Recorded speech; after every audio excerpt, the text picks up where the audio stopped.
I now have the opportunity to introduce Mr. Tony Blair to you. I understand the breakout sessions were terrific. I was only able to peek into one. Did you have a good time? Yes. Good. Good.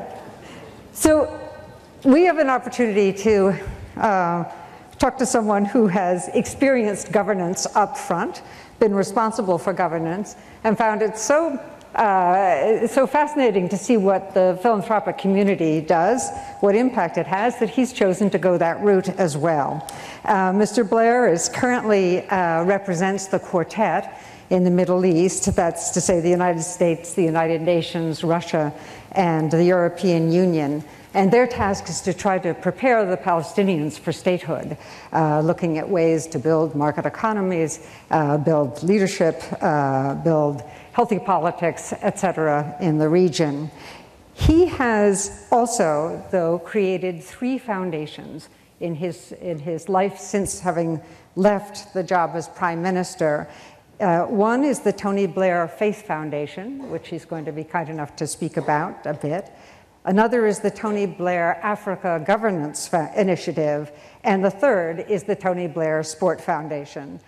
So please, I'm going to ask you to welcome not only the former Prime Minister, but the current philanthropist, Tony Blair.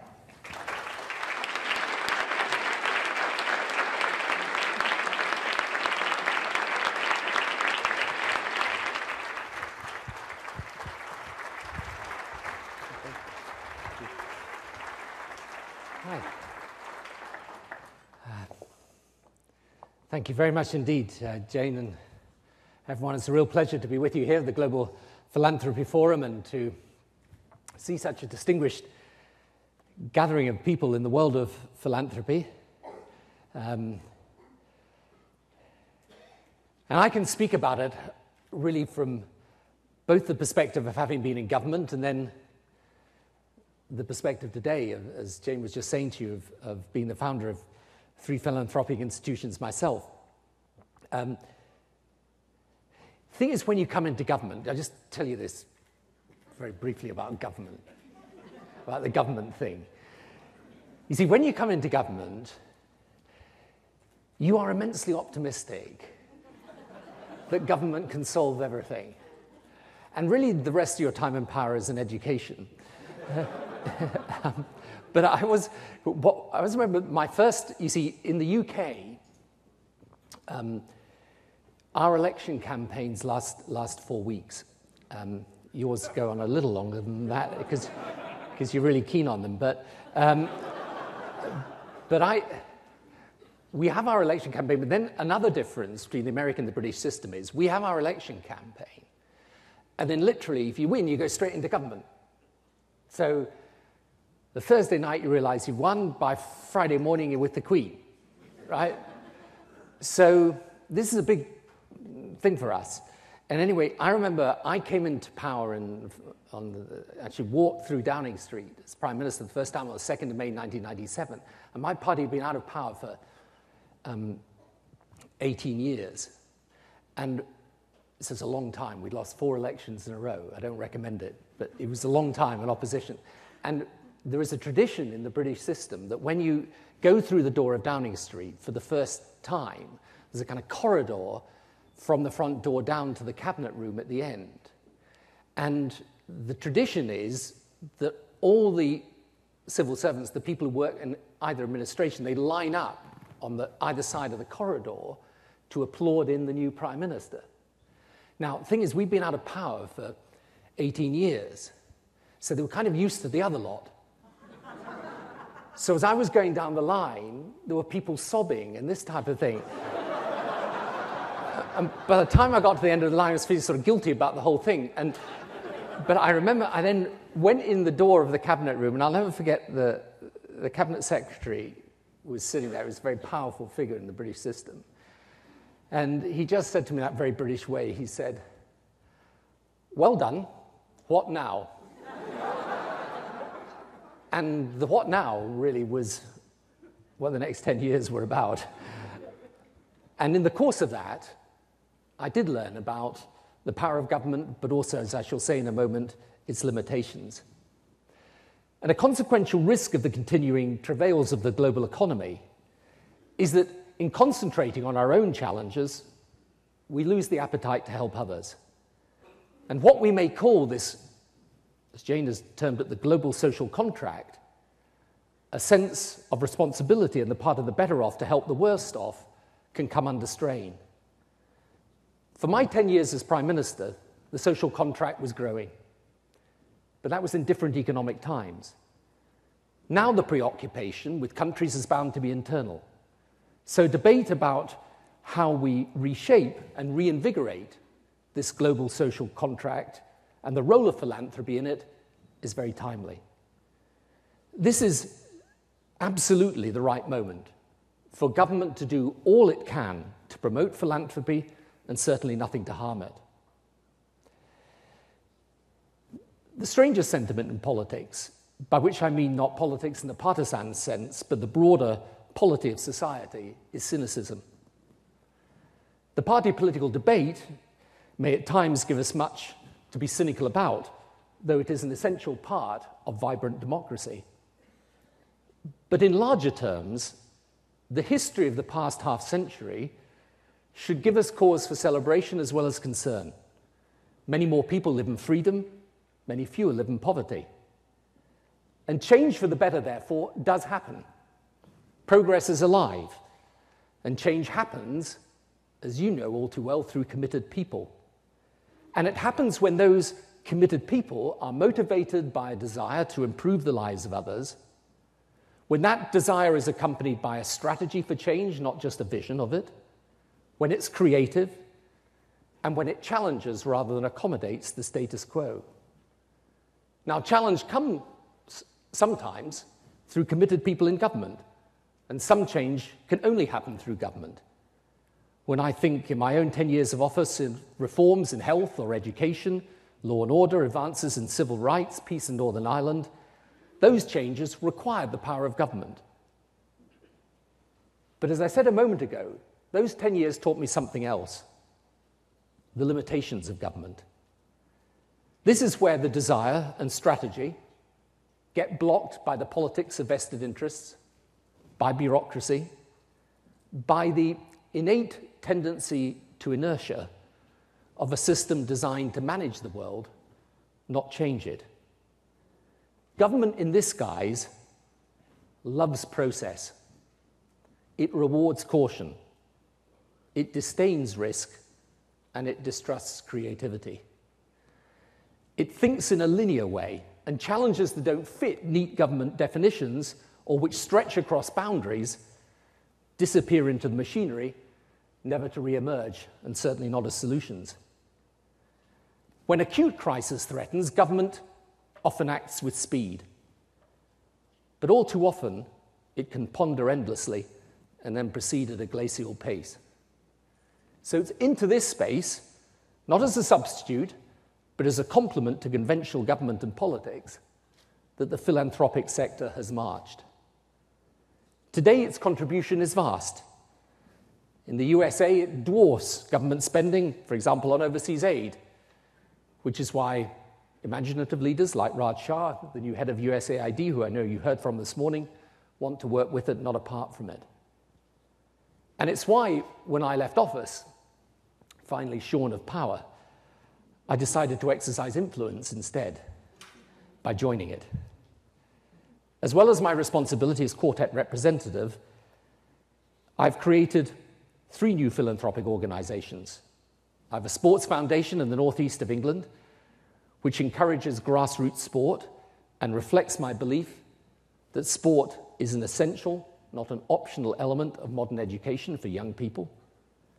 The 2 global foundations, however, are the Africa Governance Initiative and the Tony Blair Faith Foundation. Both reflect lessons that I learned in government, but in respect of which I found traditional ways of government inadequate. Both relate directly to the new social contract that is the theme of this year's forum, and both have taught me a lot about global philanthropy and its opportunities. The Africa Governance Initiative is based on this idea that the problems of Africa cannot be solved by aid alone. The fundamental challenge today is not simply external flows of money, but internal systems of governance. What's more, this is not just about honest government, important though that is, it's also about effective government. The biggest challenge for many governments, by the way, elsewhere as well as in Africa, is getting things done. It's delivery, deciding priorities, creating mechanisms for achieving them, and tracking the performance until the objective actually is achieved. This is true even for sophisticated systems of government like our own. It is true in abundance for those of emerging countries. So what I saw all too often was that leaders would take power, they have the will and the vision, they may be completely honest and abhor corruption. But once in power, they find the levers of effective implementation are missing. They get overwhelmed by the pressure of the job, events for which they're unprepared, and a bureaucracy that can often be a major part of the problem, not the solution.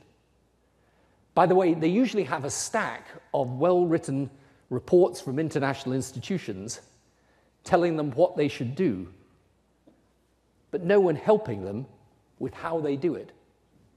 And it is the how, not the what, that is usually the issue. So my Africa Governance Initiative, now in 6 African nations, puts teams of people, all of whom have hands-on experience of doing it, whether in government or the private sector, into the country, work alongside the country's leaders to build the necessary capacity and transfer skills, to help decide priorities, develop plans of action, build the infrastructure of implementation, and track performance. And the results, and this is in areas as diverse as healthcare, encouragement of private sector investment, even in seemingly small but in truth crucial areas, like the organization of the president's time and private office, are transformative. But the concept at the heart of it is very different from the traditional donor-recipient relationship of government aid.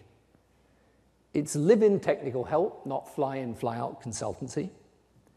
It helps deliver the country's priorities, not our priorities. It includes, through my interaction with the leaders, the politics, as well as the technical theory. It works to bring quality private sector investment in, not regarded as an enemy. And it focuses as much on the rule of law as small-scale community projects. Above all, it's based on partnership and not dependence. In this sense, it absolutely fits the notion of a new social contract. It implies a maturing of the relationship between wealthy and emerging nations and the role of philanthropy and the private sector in helping those nations to help themselves. So the value of AGI lies not just in the work it does, but in the approach it symbolizes. Likewise with the Faith Foundation. Again, this was formed during my time in government as an idea, even before 9/11, and certainly since then. I could see that the use of hard power, and even the use of traditional systems of soft power, were inadequate to deal with the strain of fundamentalist ideology that was religious in nature. I started to understand that however much we flinched from acknowledging it, the extremism was not based simply on a set of political aims, it was based on a profound distortion of faith. I began to analyze conflicts in the world and found the majority had a religious or cultural element. And I became convinced that we could not confront the extremism unless we were prepared to engage with religion, not as a derivative of politics. I could also see that driven by the unstoppable force of globalization, in person through migration, online through the internet, it is in the nature of today's world that people of different cultures and faiths will mix together, live together, and work together as never before. Therefore, understanding the faith of the other, learning about it, learning to live with it, in peace, becomes a central objective of any policy to secure peace. In this way, a new part of a new social contract, surely, is respect for difference, for diversity, for the rights of the minority, as well as the power of the majority. In the years since 9/11, and again following the Arab revolutions around the Middle East and North Africa, my conviction as to the importance of this has grown. What's more, though those peddling a poisonous, exclusivist view of religion, which sees those of a different faith as the enemy, are immensely well organized and funded, with a multiplicity of websites dedicated to their cause, by contrast, very little is organized or funded coming the other way. So you can get a wholly malign view of the West in some Muslim countries, and in the West there's widespread misunderstanding of what Islam really stands for. This, by the way, is not confined to Muslim-Christian relations. There are strains of extremism also in Christianity itself, in Judaism, Hinduism, and even Buddhism. The intolerance to minorities also encompasses persecution, for example, of the Baha'is, and sects within a faith, i.e. intra-religious, as well as interreligious extremism.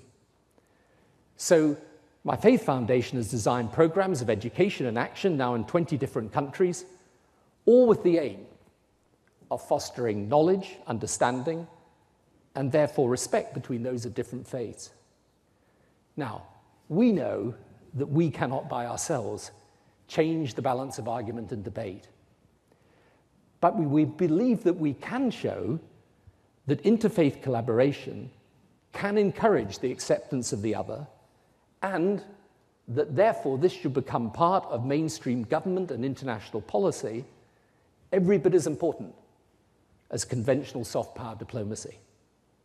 So, in both cases, if you like, I have entered a new sector for me, philanthropy, to try to point the way on issues which I dealt with deeply in government, but in respect of which I always felt traditional government fell short. And it's been my luck, frankly, to have entered this field at a time when it is more exciting and dynamic than ever. The work being done by those represented here today is extraordinary and inspiring in its breadth and reach and impact. And I'm delighted to see so many people here, not just from the USA and Europe, but also from Latin America, from Africa, from Asia, and elsewhere in the world. Let me just give you one or two reflections on the sector, having experience now both as having them as a partner to me in government and now as a player in the sector myself. First, the best of philanthropy is not just about giving money, but giving leadership. The best philanthropists bring the gifts that made them successful, the drive, the determination, the refusal to accept something can't be done if it needs to be, into their philanthropy. Philanthropy is creative, not passive. It seeks to disrupt, not follow conventional thinking. It steps into areas government is too fearful or where it is too risk-averse to go. It uses technology and its power to change the world in innovative ways, and it is visionary, seeing the connections, the trends, the patterns that others don't. It is change-making, no matter what level, community, nation, or globe it is operating. My point is this. What I learned in government, and have learned since, is that the philanthropic sector is valid in its own right, but it can also help government institutions, again global or national, to change. And this is where partnership between public and private and philanthropic sectors is today of the essence. Look, the real challenge for government, especially following the financial crisis of the past 3 or 4 years, is to change itself. Government itself is going to have to become more strategic, more about empowering rather than controlling. And in this endeavor, creative partnership with those in the business or philanthropic sector can be a huge part of that reform. This can happen within countries. It can also happen globally through organizations like the World Bank or even the United Nations. The ability to leverage government or IFI power through working with the philanthropic sector is enormous and only just being fully comprehended. I also think philanthropic foundations could do more to work with each other. It's one reason why this forum is so important. There are so many synergies, shared experiences and combinations that can happen if we talk to each other as friends and not as rivals. For example, in Sierra Leone, a country in which both of my global foundations work, they cooperate in delivering the government's anti-malaria program through using the faith infrastructure, the churches and the mosques, as the delivery mechanism for bed nets, for drugs, and for teaching about the contracting of malaria. So there are ways that philanthropic institutions can work with government, and there are also ways they can partner each other better. My conclusion, however, is about the new social contract itself, and why I think today is the right moment to articulate a vision for how the philanthropic sector plays its part in forming and implementing that social contract for today's world. There's a huge political debate in the world today about globalization, which is really about good or bad. In my view, I say this respectfully, or almost respectfully, it's an entirely pointless discussion. Globalization is a fact. And by the way, it's a fact not driven by governments, it's driven by people, through technology, through travel, through the way the world is changing. The real debate is how do we make globalization work and for the many and not the few? That's the real debate we should have. And the answer lies in part in understanding that the key dividing line in politics today is less traditional ideas of left and right, important though those still are, than the struggle between what I would call the open-minded and the closed, between those who see globalization as an opportunity to open up the world so that it is not riven with conflicts of race, nation, and faith, and those who find such an open world too frightening, and they close down in the face of it. Central to this goal, central, if you like, to the victory of the open-minded view of globalization, is the fight against poverty and injustice, whether social, economic, or political. The open mind seeks to imbue globalization with common bonds and a shared sense of justice. The closed mind seeks to retreat behind the walls of identity, of race, nation, and faith. So I would say at the core of this new social contract is the open mind, open to others, open to innovation and ideas, optimistic, not cynical, celebrating difference and not scared of it, and believing that to be committed to the service of others is a life purpose worth striving for. It's what you represent here today. And I have to say I'm very honored to come and be part of it. I mean, I may be a refugee from conventional politics, but I really feel a new lease of life in the philanthropic work that I now do.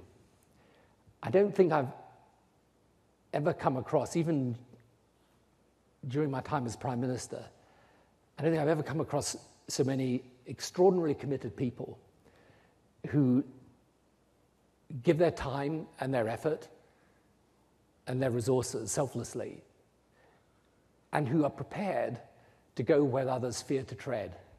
I think that's the great hallmark of the philanthropic sector. And I hope we hold this forum here in the United States, where the philanthropic sector is so well developed. But what is great is to know that there are also philanthropic institutions springing up all over the emerging and developing world. I think that's a great portent for the future. I think it's a great omen that humanity's progress will continue and the philanthropic sector will be absolutely at the heart of it. Thank you very much.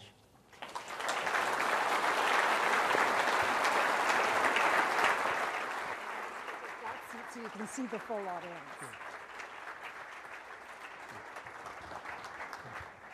Thank you so much. You know, last time I saw you, I was in Monrovia in Liberia with a group of philanthropists from here. Several are, in fact, at this conference, Kate Muther and Joan Platt and Dave Keller. I'm seeing some of them. And you made the mistake of staying at the same hotel. And we saw you headed for breakfast, and we determined that your breakfast should not be lonely, that you should, that you should meet with all 15 of us, and it was a wonderful conversation. So I want to get a sense from you as how your work is going in Liberia, or this extraordinary leader. Well, first of all, I was a little worried about where this story about seeing me in the hotel was going for a moment, but anyway. But yeah, no, I remember the breakfast. It was, the work in Liberia is going really well, actually. I mean, look, you can never engage in a partnership with the government unless you've got an inspirational leader. I think Ellen Johnson Sirleaf is such a leader. But it's also, you know, the work we're doing, for example, helping create the program for the new government and implement it and so on. The real problem for many of these countries, and let me just emphasize this, is just getting the basics done.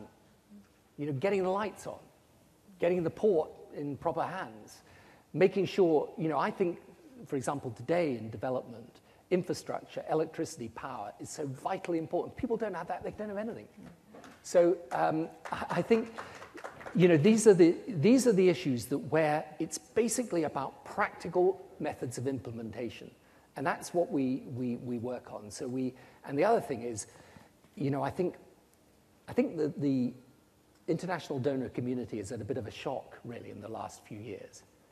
And I think it's the right moment for it to reassess the type of help it gives and the type of relationship it has. And I think it's far healthier if it is a genuine partnership, not a kind of donor-recipient relationship. And I always say to any of the countries I work in Africa, our ambition with you is to wave the donor community goodbye.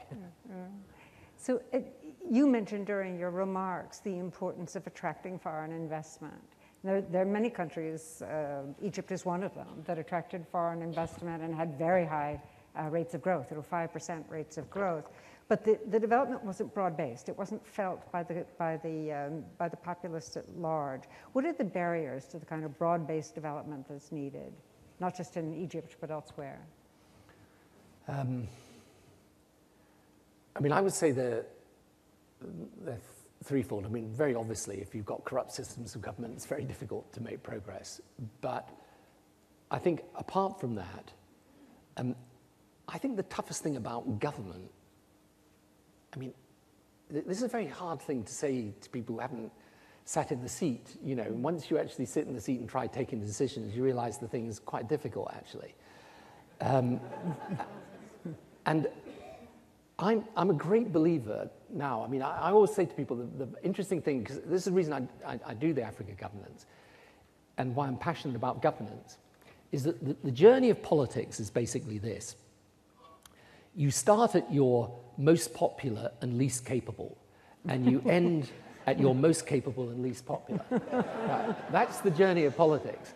And what I've found over that period of 10 years is that there are some very basic things that countries need to do, almost whatever your situation, but particularly if you're a country that is emerging and developing, and if you've got a young population, you've got to decide your priorities. You're not going to be able to do everything. So take three things and get them done. You know, whenever I read of a country with a report that says, you know, we've got 150 priorities, I know nothing's ever going to happen. You know, you get three, get them done. Realize that you've got to get your economy moving, right? And there's ways you do that now. You know, that actually what makes a successful economy is not terribly hard to work out. And there are plenty of very smart people who can tell you. But making the changes necessary to do it is very important. You've got to give proper education for your young people. That is obviously absolutely essential. And I do believe that having the basic infrastructure right is important. So I think, the lessons, if you're going through, particularly if you've gone through, this has happened in North Africa and so on, if you're going through a period of where you've been through major political change, the absolute key thing, and this is my constant refrain to people in the Middle East and North Africa, democracy is the beginning, it's not the end. Right? You then got to take the decisions, and those decisions are difficult. And one other thing which is quite controversial, but I will say it anyway, I would be absolute, I always say this to the leaders I work with, be completely open about where you get your ideas from. I actually, when I was doing healthcare reform in the UK, and we're very proud of our National Health Service, but it did require reform, and indeed still does. And I brought people in from the outside who weren't British. Now, this caused a certain degree of consternation, but my attitude was, get the ideas from wherever you need them. And I think idea nationalism is a really regressive thought. You know what I mean? So it's I think there's a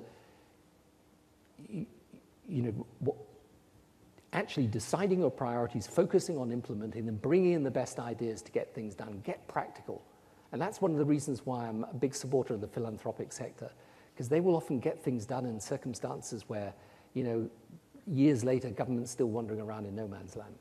Well, speaking of setting priorities, in Sierra Leone, where you're very active, there was the acute problem was maternal health, trying to address that. Say something about what the leadership has done there. Well, they've now implemented a child mortality, a free healthcare policy for children under 5 and pregnant women.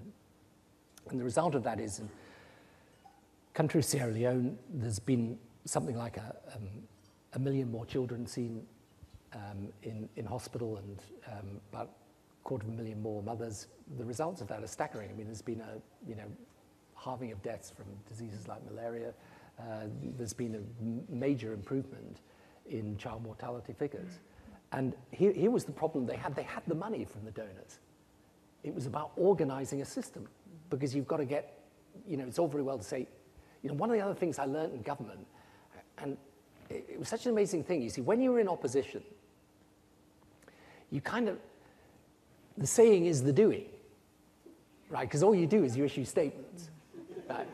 And the thing is, you come into government and you think, I'm sitting around the number 10 Downing Street. There's a very great British system here. It's a good address. Yeah, a good address, in some respects.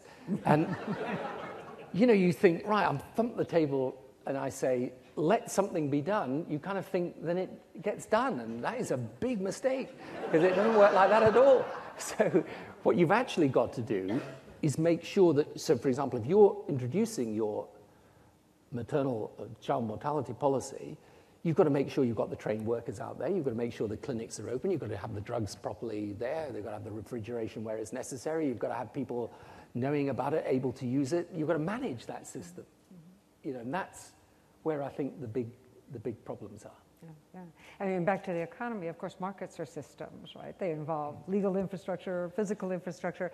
As you've been advising leaders on jumpstarting their economy and ensuring that the full population benefits, how have you been thinking about the wider infrastructure that needs to be in place, including educated workers and educated consumers? I mean, I think, again, you've got to find somewhere to start.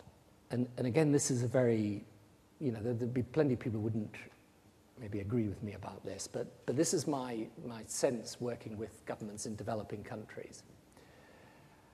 I would get the economy growing.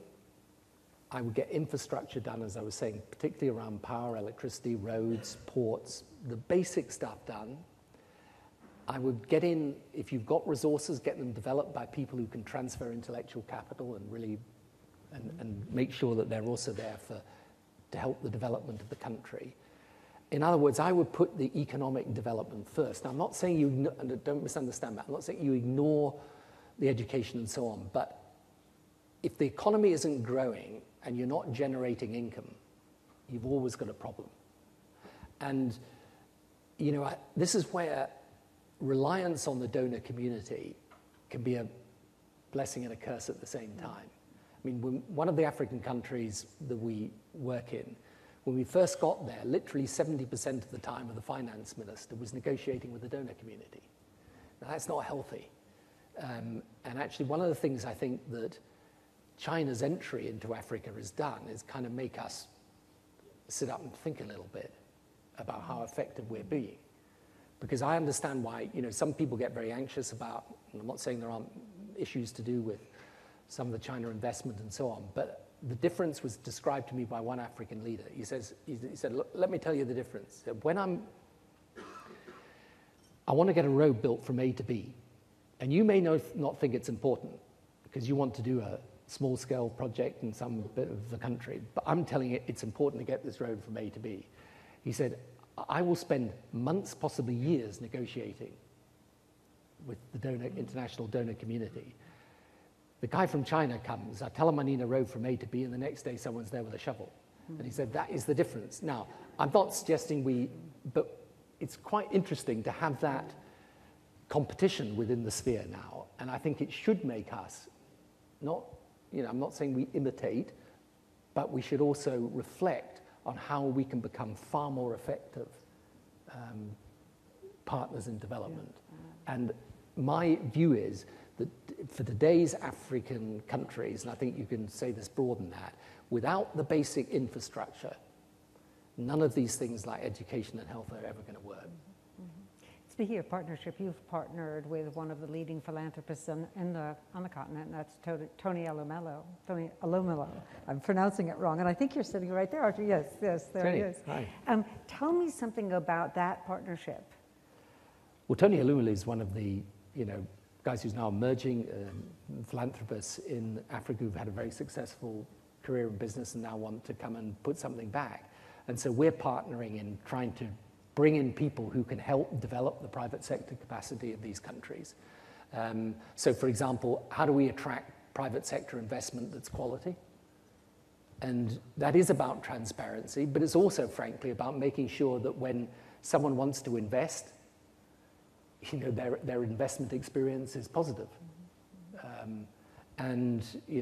Tony's we've formed a partnership with the so-called Blair Alumlu Fellows, which we take people who've got experience of doing that, Africans who have got experience of doing that, and helping them work alongside the governments of those countries to make sure it actually happens. Because the thing is, there are plenty of examples of when inward investment has either been done not transparently or badly.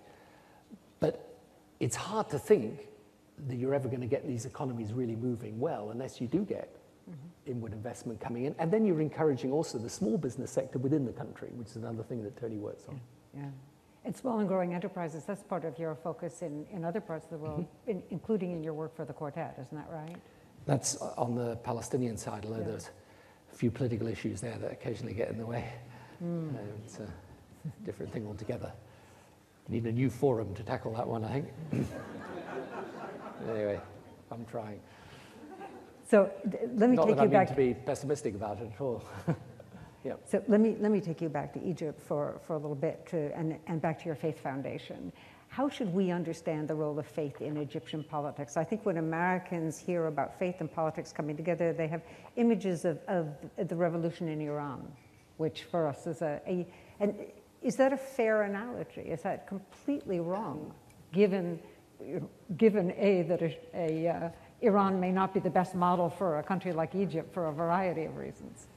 No, I think it's different from that. And look, there are people here probably better qualified than me to talk about it, but I think, you see, part of the problem is, and I met the head of the Muslim Brotherhood from Tunisia just a short time ago, and part of the difficulty is that in those societies where, after all, governments in the West wanted to work with those governments because they provided stability, but internally, they often to their own citizens presented a picture of oppression or corruption, lack of opportunity.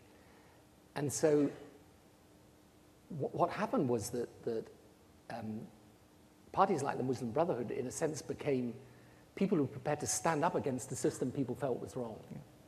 Now, I think what needs to happen, and I'm constantly saying this to people, we had to go through a lot of evolutions before we got our democracy in a shape, which, I'm not saying still doesn't have a lot of improvements to make, but where basically we think the fundamentals of the system are sound. I mean, we took in Britain several centuries. Now, we don't have that luxury, but I think there will be a process of change whereby people go through this in places like Egypt. Let's assume that parties that are overtly religious get into power. If they don't deliver for people, the important thing is then to preserve the right of the people to put them out again. And one of the things that I think will happen in time is that people start to, organize and agitate around a body of ideas that is very open to the world. Mm-hmm. And, I'm sure that will happen too. So I am long-term optimistic. I think short-term it's quite challenging for reasons that are obvious. But I think long-term, there's no doubt that in the end, the onward march of liberty is healthy. Mm-hmm. What are the risks that there'll be an illiberal democracy where there are fair elections, but the majority curtails the rights and freedoms of the minority? Well, I think that depends on people standing up and standing out against that. But let's see. I mean, I can tell you all the challenges mm-hmm. and all the difficulties, but I'm reluctant to let go of that essential optimism that in the end people decided they want to take their destiny in their own hands. So I think that is still there. But I do believe this issue to do with religion and faith is a major part of the debate today. And the interesting thing from a philanthropic point of view is that this is a classic example of an issue. I mean, I first came across this in Northern Ireland where, people would often say to me, oh, it's nothing to do with Catholics and Protestants, really, And I would say, well, that's a pity, because the guys engaged in it think it is, so you've got a bit of a limitation there. And, when I deal with the Israeli-Palestinian issue, religion's an issue. Mm-hmm. I mean, how are you going to solve Jerusalem unless it's a component there? I mean, and I think I totally understand why, for political leaders, in a sense, not in all situations, some political leaders rejoice in religion or whatever, but for most political leaders, they kind of think, look, let's tread very carefully here. But I really do believe this concept of interfaith understanding is a vital part of making the world work today. And I think that's true in some of these emerging democracies, where people have got to understand democracy is not just about the freedom to vote, it's also about a free attitude of mind, and freedom of religion is a major component of that. You've got to be open to people who are different. But actually, it's a big part of the politics in my way, in the other side of the water. In Europe today, you've got major issues to do with cultural and faith questions, and we've got to be prepared to explore those as faith issues, and not try and say, oh, well, let's try and make them into a bit of politics. Well, of course, they've got their political dimension, but they're often based around ideas to do with religion itself, and you've got to focus on that. Mm-hmm. So I'm just going to ask you two more questions and then open up. And they are, I want to focus a little bit on global governance. We've been talking about individual nation states, but there are challenges that are shared, like climate change. How are we doing when it comes to the political will necessary to manage global problems? And then how are we doing in terms of the mechanisms of global governance? Do we have them right? Do we have them in place? Well, I think we've got a long way to go on both, actually. Look, the problem today is that many challenges are global. And, there's something a little unreal when you've got a constant political debate, for example, about the economy in a country, when, yes, of course, domestic policy considerations matter. But, I mean, frankly, certainly for an economy like the UK, you're going to be affected in a major way by what's happening around you. Issues to do with climate change, for example, obviously can't be dealt with on a national basis. And I think the problem is the post-war institutions that we created are not really adequate to deal with the fundamentally global nature of the challenges we have today. They don't recognize the fact that the geopolitics of the world has changed. They don't recognize the fact that the problems have changed. But it's very hard to change these institutions. I mean, I once got involved in the debate about reforming the UN Security Council.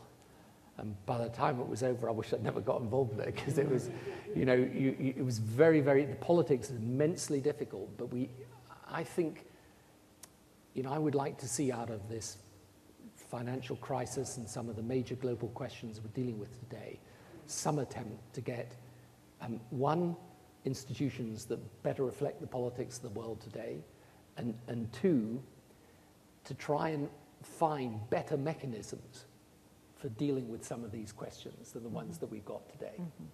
And the other thing just to realize about world leaders today is they are, you know, again, it's one of the things I always say to people about politics, that contrary to all appearances, political leaders in the end are human beings. And, you know, it doesn't seem like that. They kind of seem like they arrived from outer space. But, you know, actually, by the way, you voted for them in our systems. But the fact is, what happens is you get under immense pressure of events, of things that come at you. You know, today's media world and environment is completely different from even 20 years ago. And today, certainly if you're the British Prime Minister, but probably the same for the President of the United States, you've got so much more that you're expected to do in global terms. And therefore, when you come across these major global challenges, yes, you know, I used to say about the G8 that the point of it was that you got everyone in a room together where you could talk about issues and they were forced to talk about it. But really, there should be ways, more rational ways of decision-making, I think, today. And that's something I think at some point we're going to have to confront, because otherwise you'll end up with paralysis in circumstances where major issues need affecting. So you take an issue, for example, that's wouldn't be regarded by most leaders as a major political question today, but I kind of think it is, which is to do with water as a result, right? Major thing. So how are you going to make sense of that? You know, within the various frameworks that we have at the moment, very hard. So actually, while people think about raising their hands, you've made me think of another question, because we just had a panel earlier on the role of new media. And I wanted to ask you more broadly about the information revolution and its impact on governance. You know, on the one hand, it decentralizes authority and power, and that can undermine states to some extent. And on the other hand, it provides lots of tools for the delivery of services, for the consultation of your citizens, et cetera. Do we have a sense yet of the net effect on governance? Well, we have a sense of the net effect in this sense, that it's revolutionary. And it is. It is a revolutionary phenomenon, social media. And I think it has exactly the two consequences you identify. For government, it's impossible for governments today to restrain the flow and exchange of information. I mean, they can try as hard as they like, it doesn't work. And that's why, even in some of the most closed societies, you see the boundaries being pushed back and the doors open. And that's actually a positive thing. But it also means that it makes the business of governing tough. Because, you know, one of the things that happens today in politics, and it's really important to understand this from the point of view of people making these decisions, is that in the old days, and by the old days, I mean when I was first British Prime Minister, okay, you know, waves of opinion would build, and then, you know, you would try to deal with them, and then they might hit, you know, tidal wave force at a certain point. Today, you can go from nothing to tsunami force fast. And that means the business of government is also far more difficult. Communicating with people is more difficult. Stopping rumors that are foolish is more difficult. You know, so one, it's a revolutionary phenomenon. Two, of course, it's immensely enabling. I mean, technology is a reason why, in itself, why government is going to have to reform radically.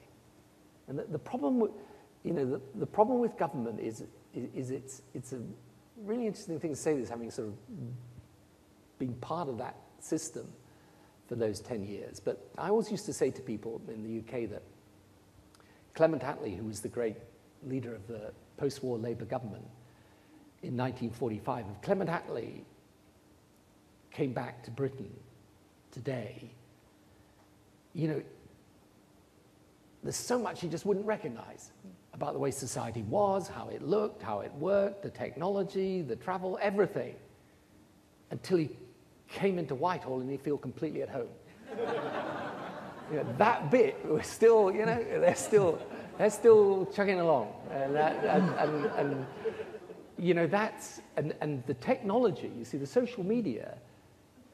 You know, this is one of the things I say when I'm advising people in emerging countries, and they say to me, "How long will it take us to get a system like the West, say, education or health?" I say, don't ask that question, because we wouldn't create these self-same systems today with this technology if we were starting from scratch. We'd have different systems. So actually, yes, there's lots you can learn from our systems. There are good things to learn about predictable rules and rule of law, and even, you know, systems, professional qualifications, all of that. But technology alone should mean if you're creating an education system today, look at it completely differently from someone in that sort of halcyon post-war era would be looking at these things. And I would put that across many, many different areas of government. Yeah. Let's open it up for questions. You'll have to tell us because the lights are now away. Yes. Okay. And be ready down here for the next one. Thank you. Thank you, Prime Minister and philanthropist Blair, for your inspiring and highly quotable remarks. We're truly honored to have you here with us. I'm Sasha Chanoff with Refuge Point, an organization that finds lasting solutions for vulnerable refugees in Africa. Rajiv Shah earlier today spoke about Dadaab refugee camp, which, as you probably know, is the largest camp in the world with nearly 500,000 people in it from Somalia. And it highlights a broader problem in the world, which is that there are 10 to 15 million refugees and tens of millions of internally displaced people who often have no solutions. The average amount of time somebody spends as a refugee today is 17 years, which has increased dramatically from about 2 decades ago or even a decade ago. So I have a request for you and a question. The request is that in the landscape of refugee children's issues, sports is a vital component to keep people engaged, and I hope that your sports foundation is aware of this issue and addressing it in some capacity. So let's take that question, if we might. And then I'd like to have a microphone over here as well. Yeah, so the role of sport. Yeah, I mean, I totally agree with you about sport. I mean, my foundation's in the northeast of England, so they probably find it difficult. But it's my actual reflection about this is how much are we actually doing to help Somalia stabilize and get on a different path? I mean, this is where, you know, and I say this as someone who was engaged in some very hard power stuff when I was in government, but, you know, when we think of what we spend on the hard power part, on the soft power, you know, we can spot some of these areas where trouble is going to come. I mean, you know, if you look at South Sudan now and Sudan today, it's worth us really directing resource and effort in this. So I agree with you about sport, but I mean, I would also want to look at what are the causes of creating this refugee crisis and how do we mitigate those. And as the microphone comes here, I'd love to ask you about our capability to act on the responsibility to protect.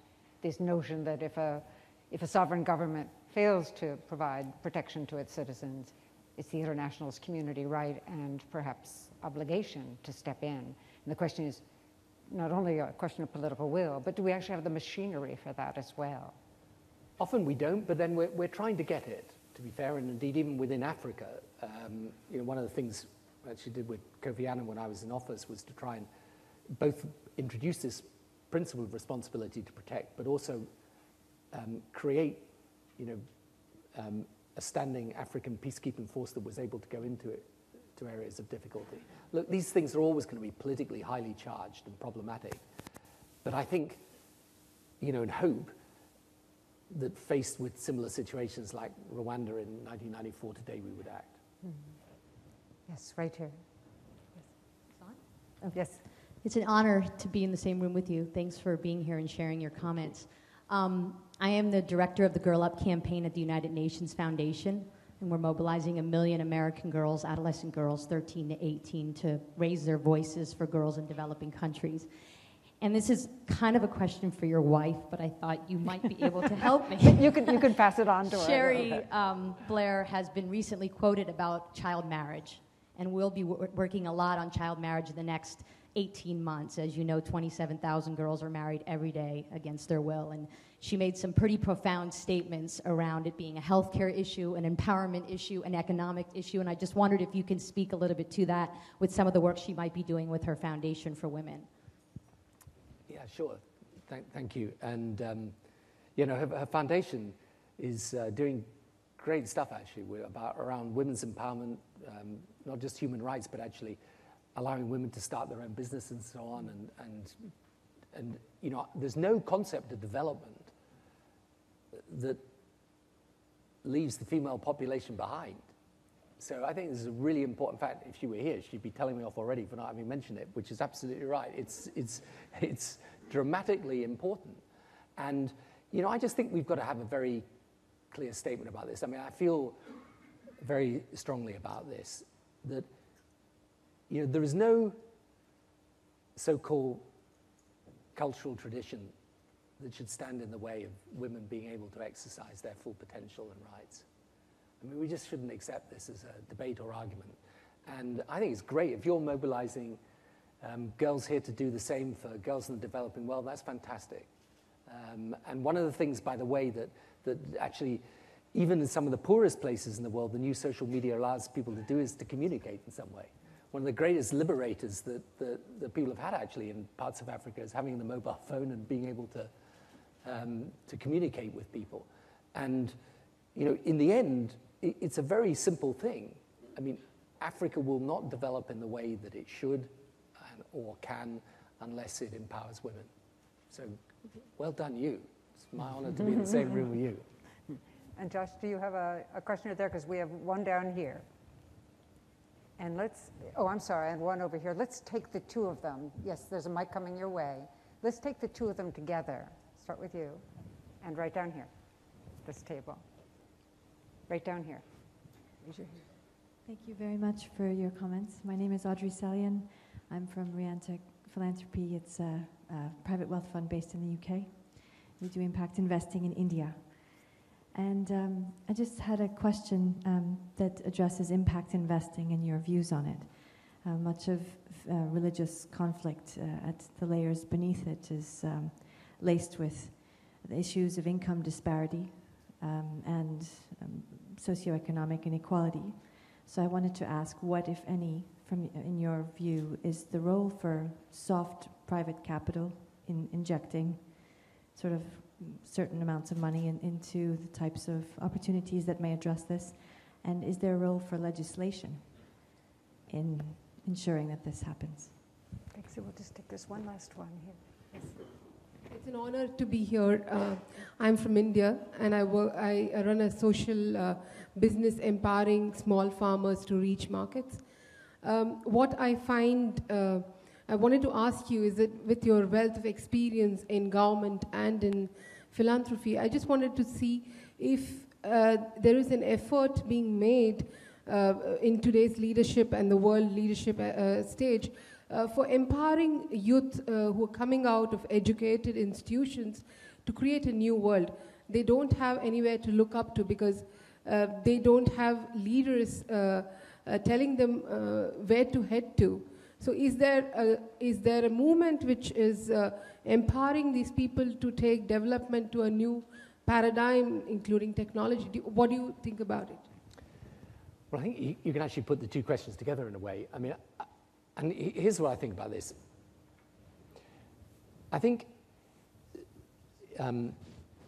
education is obviously the great liberator. It's what gives people the opportunity to spot their potential and to develop themselves, and it allows them to take their place in the world.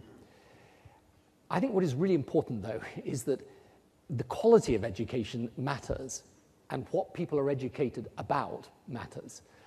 So, for example, I mean, it is true that some of the extremism that happens in the world, to take the first question, is born out of situations of poverty and disaffection and lack of opportunity.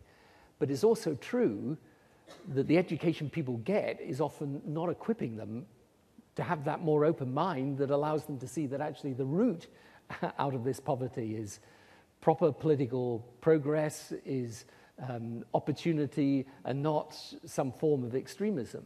And so I actually think you need the two things together. You know, so I think it's really important that there's philanthropic institutions that are prepared to invest in education and so on. But I do think in some of these areas in the world, you need to be aware of the fact that some of the education that is being provided outside of the government system is very narrow, is not really equipping them for the world in which they're going to live, and is, if anything, pushing them away from that open-minded approach that is so vital. Now, I think laws, by the way, also legislation can play its part in that, but I think impact investing is really important in this, provided it takes account of all the different dimensions of that, and is able to help educate people, but educate them, you know, with that open-minded approach to the world, because that's what will help them in the end. Look, why is it that so many people in the poorest parts of the world, when given the chance to access the technology, do so? Because they're learning, and they're open to new ideas. I mean, I would say the most, you know, we all go, or a lot of us, go through our processes of education without very often standing back and analyzing what is it about our education we found most valuable. Now, to be absolutely frank, what I found most valuable about my education was not the exams I passed. Right? I know I had to do that in order to get on and so on, and I did it. But the education I really got was mixing with people who were different, was mixing with people who had ideas that stimulated me, was people making me think, make my mind open up. And suddenly I saw, you know, I was brought up in a very conservative household. My dad was an absolute, you know, he was a resolute Thatcherite, actually, in the UK terms. And, you know, so that's what I grew up with. And then I'll never forget, you know, my time before university and just at university, people started to say to me, I think you should question that, you know. And, but the point is that it was in this is the process of education. And what is, this is why I think that philanthropy can play such a big part in this today. It's not just about traditional government education that creates those opportunities for people. There are ways, actually, where philanthropic institutions and other players can actually help create a process in which that open-minded approach is happening. And that's what people need. Now, by the way, when they get that and then find their political system is stacked against them, they'll get out and start agitating. But the first step of that is that they're agitating for something that's worth agitating for, and isn't something that, in fact, in the end, is regressive and a different form of constraint. So please join me in thanking philanthropist Tony Blair.